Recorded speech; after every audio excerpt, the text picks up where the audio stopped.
اللہ الرحمن الرحیم۔ اے وطن تو سلامت رہے تا قیامت رہے۔ تمام دیکھنے اور سننے والوں کو میری طرف سے السلام علیکم۔ بہت ساری ویڈیو جی، اس میں بری بری خبریں، برے برے خواب اور بری سیاست، برے معاشی حالات، یہ سارا کچھ ہم لوگ روز ڈسکس کرتے ہیں، لیکن چند ایک باتیں جو اچھی ہیں آج پہلے اپنے سننے والوں کو میں وہ چند باتیں جو ہیں وہ آپ کے سامنے رکھوں گا جی۔ ایک تو آپ گوگل کریں ٹاپ 10 پاورفل پالیٹیشنز، تو سب سے پہلا جو نام آئے گا جی، اس میں کسی نے دوسرے نمبر پہ رکھا ہوا، کسی نے تیسرے پہ رکھا ہوا، اور بہت سارے جو سروے جو ہیں انہوں نے جو اپنے ویب سائٹ پہ جاری کیے ہیں، اس میں سب سے پاورفل جو پولیٹیشن ہے وہ جناب عمران خان صاحب آئے ہیں۔ یہ پاکستان کے لیے اعزاز ہے۔ یہاں پاکستان میں ان کو کارنر کرنے کی کوشش کی جا رہی ہے، یہاں پر ان پر غداری کے، دہشت گردی کے، اور اس کے علاوہ بہت ساری باتیں جو ہیں وہ کی جا رہی ہیں، کراس لگانے کی بات کی جا رہی ہے، لیکن دنیا اکنالج کرتی ہے کہ عمران خان ایک لیڈر ہے اور اس کا رزلٹ آ گیا جی۔ دوسرا، موجودہ حکومت نے جہاں بہت سارے اچھے کام کیے ہیں، وہاں ایک اور اچھا کام کیا جی، اس کی تعریف بھی کرنی چاہیے، سارا دن کیڑے بھی نہیں نکالنے چاہیے۔ ایک کام جب عمران خان صاحب روس گئے تھے، اس وقت انہوں نے کچھ معاہدے طے کیے تھے۔ ان معاہدوں کے میں سے ایک معاہدہ تھا جی باٹ سسٹم۔ یہ باٹ سسٹم کیا تھا؟ جس کے ذریعے پاکستان نے گندم خریدنی تھی، جس کے ذریعے پاکستان نے وہاں سے پیٹرولیم مصنوعات خریدنی تھی، لیکن رشین کرنسی کے اندر جناب اس کو پیمنٹ کرنی تھی، یعنی ڈالر سے پیچھے ہٹنا تھا، اور رشین کرنسی جو ہے یا چائنیز کرنسی کے اندر پاکستان نے پیمنٹ کرنی ہے۔ عمران خان صاحب کے دور کے اندر چائنا سے کچھ چیزیں منگوائی گئی تھیں جو چائنیز کرنسی کے اندر کام شروع ہوا تھا۔ یہ بیسک وجہ تھی جی، جہاں سے امریکہ کے کان کھڑے ہوئے تھے، اور پھر جناب جب عمران خان صاحب نے یہ پیٹرولیم مصنوعات کی ڈیل ان سے اس طرح کی، تو پھر ان کو اپنا جو ڈالر کی لائف ہے اس کا خطرہ پڑ گیا کہ یہ تو فوت ہو جائے گا ڈالر اگر یہ کام، لیکن یہ کام کہتے ہوتے ہیں کہ آئیڈیا ایک دفعہ جب کسی کے ذہن میں ڈال دیا جاتا ہے، جس طرح ایران اور سعودی عرب کا عمران خان صاحب کو یہ سیرا جاتا ہے کہ انہوں نے مفاہمت کرانے کا کام جو میڈیٹر کا ادا کیا تھا، آخر کار عمران خان صاحب تو حکومت سے چلے گئے، لیکن وہ کام چائنا نے خوب سر انجام دے دیا جی۔ اسی طرح یہ جو باٹ سسٹم ہے جی، باٹ سسٹم کا مطلب ہوتا ہے جی، پرانے زمانے کے اندر آپ نے گندم لینی ہے تو آپ اگر سبزی کاشت کر رہے ہیں تو آپ اس کو اتنی سبزی دے دیں گے، اس سے جناب وہ چیز لے لیں گے، گندم لے لیں گے، یعنی ضروریات۔ اگر آپ کپڑا بناتے ہیں تو آپ کپڑا دے کے گندم خرید سکتے ہیں، یا گندم دے کے آپ کپڑا خرید سکتے ہیں۔ اس طرح مختلف اشیاء جو روزمرہ کی ہیں اس کو باٹ سسٹم کہتے ہیں، اور اس باٹ سسٹم کا جناب اس حکومت نے جو عمران خان صاحب کا پلان بنا ہوا تھا اس کو امپلیمنٹ کرنے کی کوشش کی ہے۔ اس کا تھوڑا سا دائرہ وسیع کیا گیا افغانستان کے ساتھ، اور اس کے ساتھ ایران کے ساتھ، اور رشیا کے ساتھ، اور چائنا کے ساتھ۔ یہ ایک اچھی خبر ہے جی۔ اس میں یہ ہوگا کہ اب رشیا کی طرف جو ہے وہ پاکستانی مصنوعات، جس میں اپنا جو الیکٹرانک کا سامان پاکستان کے اندر تیار ہوتا ہے، اس میں ٹیکسٹائل کا سامان جو تیار ہوتا ہے، اس میں سرجری کے آلات ہیں، اس میں اپنا جو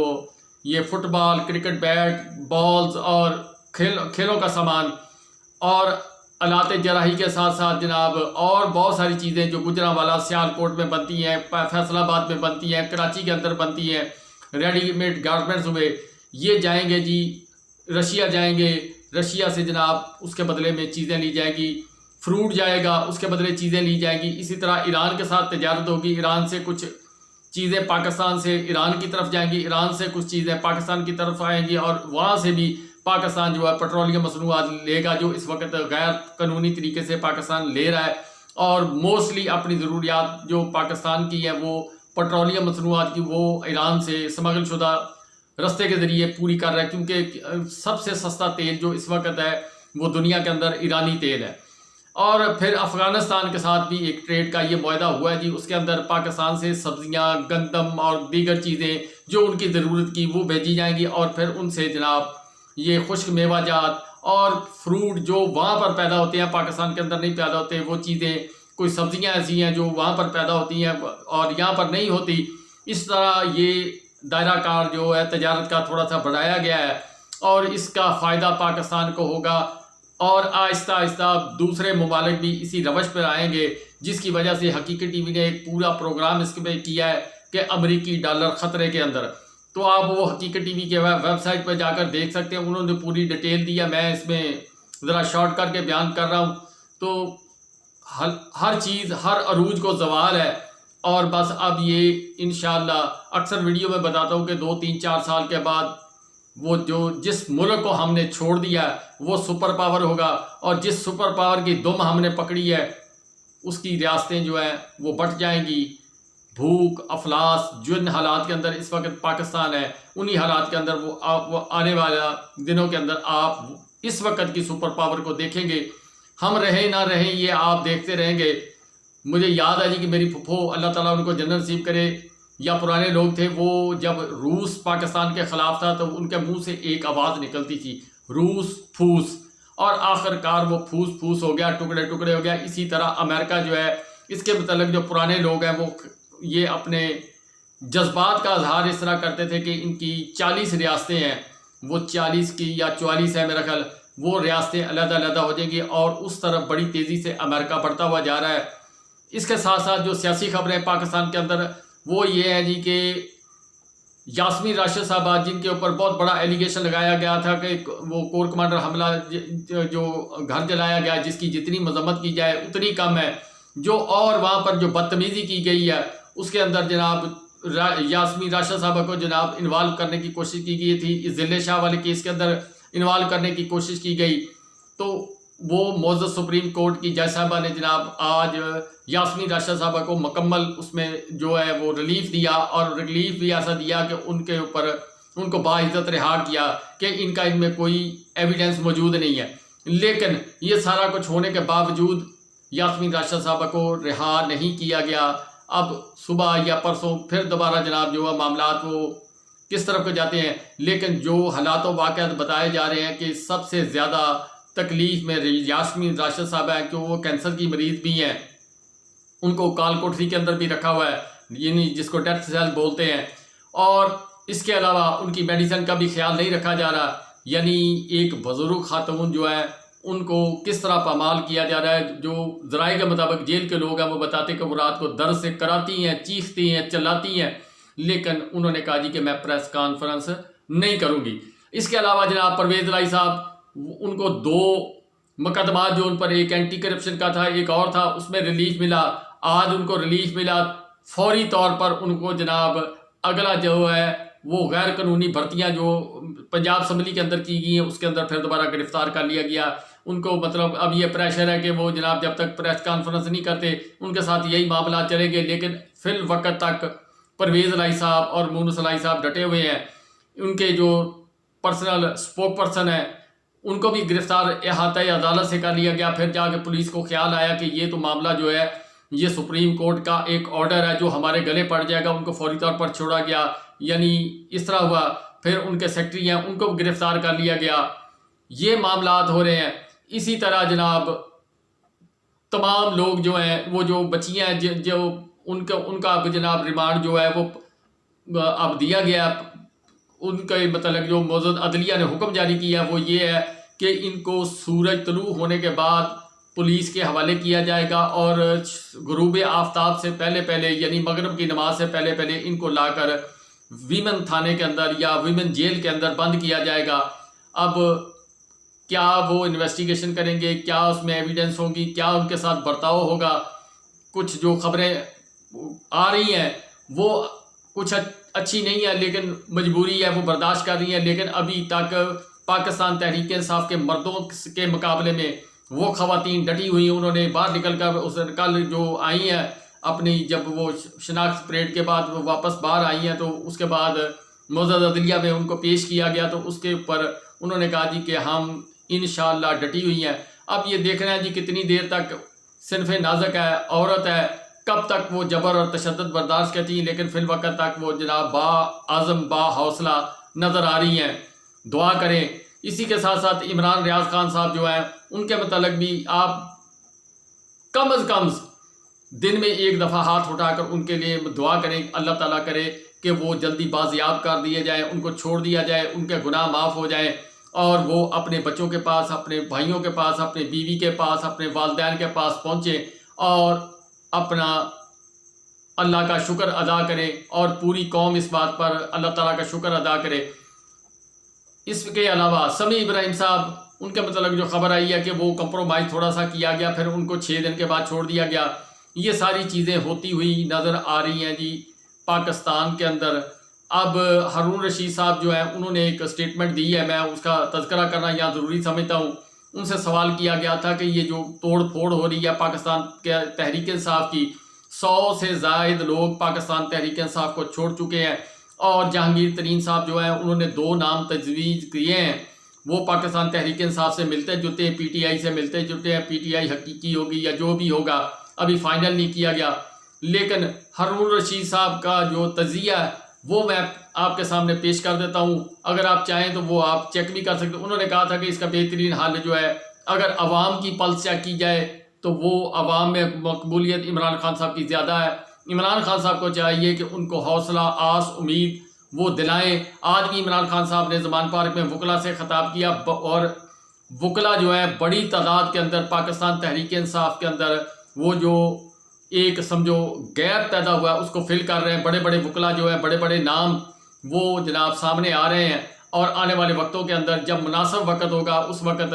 پاکستان تحریک انصاف میں بہت سارے وکلا نئے جو ہیں، نئے چہرے، نوجوان قیادت جو ہے وہ آپ کے سامنے آئے گی، مراد سعید کی طرح اور اسی طرح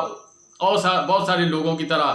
شہریار افریدی جو ہیں ان پر اب مسلسل دباؤ ہے کہ جناب آپ پریس کانفرنس کریں ورنہ جناب آپ ادھر ہی رہیں گے۔ فی الوقت تک شہریار افریدی جو ہیں وہ ڈٹے ہوئے ہیں، لیکن پرویز خٹک صاحب کے جانے کے بعد فوری طور پر جو سب سے اہم کام عمران خان صاحب نے کیا جی وہ یہ ہے کہ علی امین گنڈا پور صاحب کو کے پی کے کا صدر، پاکستان تحریک انصاف کا صوبائی صدر بنا دیا گیا ہے۔ بڑا سوچ سمجھ کر فیصلہ کیا گیا اور اس آدمی کو انہوں نے جناب عہدے سے نوازا جس نے جبر اور تشدد برداشت کیا، اپنے بال کٹوائے، جیلیں کاٹی اور صبر کا انعام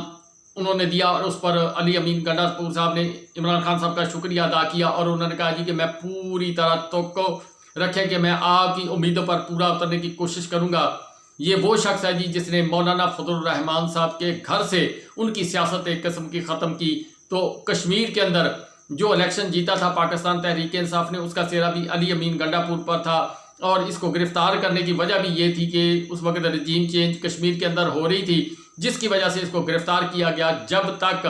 وہ آپریشن مکمل نہیں ہوا علی امین گنڈا صاحب کی ضمانت نہیں ہونے دی گئی تھی۔ جب آپریشن مکمل ہو گیا کشمیر کے اندر پاکستان پیپلز پارٹی نے اپنی حکومت بنا لی اور رات سب پانی کے اندر بیٹھ گئے، اور یعنی 1 بجے 12:30 یا 1 بجے سب نے اعتماد کا ووٹ دے کر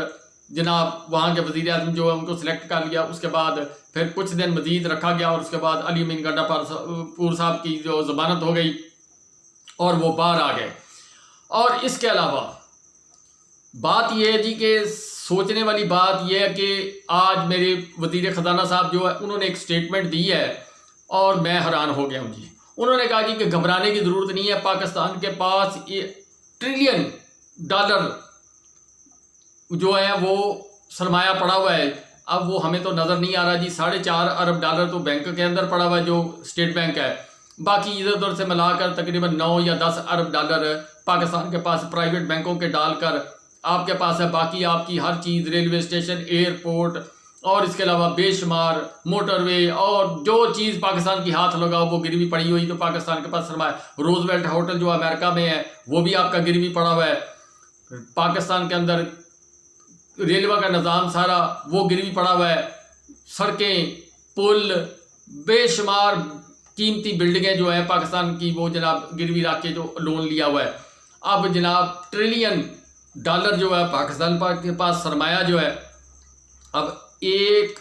ٹریلین کے اندر 1000 ارب ہوتا ہے۔ کتنا جی؟ 1000 ارب۔ اب پاکستان IMF سے جو منتیں کر رہا ہے 1.5 ارب سے لے کے 6.5 ارب کا پیکج جو اس کو بحال کرانے کے لیے پاکستان